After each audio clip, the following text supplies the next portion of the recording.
All right, so have you ever looked at a painting and just felt like, bam, this wave of emotion just hits you? Oh, yeah. And you can't really explain why. Totally. That's what we're diving into today. Ooh. The art of Oksana Nasisi. Okay.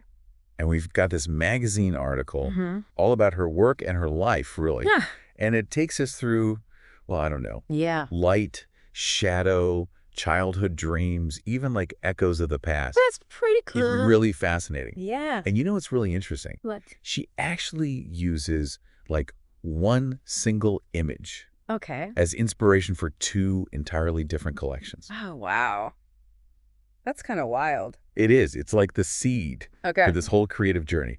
So imagine this. Okay. You've got a young boy standing on the doorstep of this like really humble home in Uttarakhand, India. Gotcha. Okay. And he's sipping chai, just taking it all in. But it's the contrast that just like blew me away. Yeah. Behind him, there are these shadows. Mm. And they seem to kind of hint at, Yeah. hardship. Right. But then in the distance, you've got these pristine rivers and mountains. Yeah. And it just creates this feeling of hope. It's masterfully done, isn't it? That juxtaposition. Yes. It makes you think. And you know what gets me? The expression on the boy's face. Oh, yeah. Like, what's he thinking? What's going on in his head? She doesn't really tell us. I know.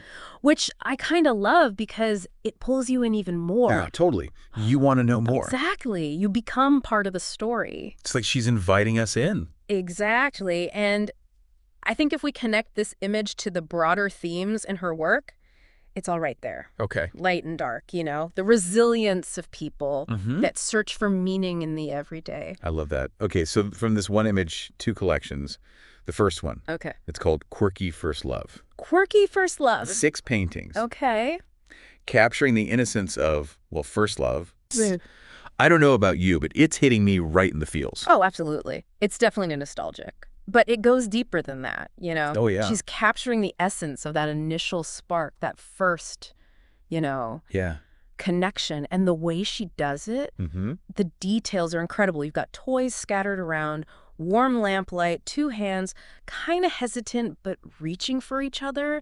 It's so evocative. Oh, it is. It just takes you right back there, doesn't it? Oh, yeah, yeah. To that mix of, like, excitement and awkwardness. Yes. Do you remember that? Those early experiences? Oh, of course. I think we all do. Yeah. And that's why these paintings work. They resonate because we've all been there.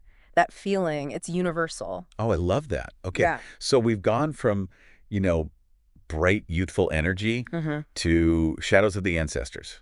Ooh. 4 paintings. Surrealist. Surrealist. Yeah. Interesting. Whimsical animals. Well, that's okay. Hanging out in these, like, castle-like interiors. Whoa. It's pretty wild. That sounds pretty different. It is. Yeah. But it's really cool. And, Yeah. at first glance, it seems, like purely fantastical. Yeah. But there's like a deeper layer. Oh, okay. She's using these elements. Yeah. Melting clocks, Okay. staircases to nowhere to explore these themes of heritage, memory. It's really, really interesting. It makes you question reality, almost. Like what's real and what's not. Yeah. Yeah. You mentioned shadows earlier, Oh, right. and they're even more prominent Okay. in this collection. So what's that all about? What's the significance there? Well, it's really fascinating, right? Because Yeah. they're not just darkness. They actually represent something more. Oh. Yeah. Those mysteries of the past, echoes of lives that, came before us. I see. Think about it. Our families, our communities, they're shaped by all these stories, these histories that we may never know. And she paints these shadows, almost like wisps of smoke. It gives you this feeling that the past is fading, but it's still there. Oh, wow. It's almost a little melancholic, wouldn't you say? It is. It really is. So we've got Quirky First Love, bright, youthful, and then we've got Shadows of the Ancestors, contemplative, almost haunting. Yeah.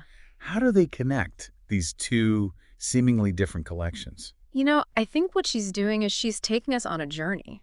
Oh, okay. We start with the innocence of childhood, right? Then we experience the joy and, maybe the heartbreak of first love.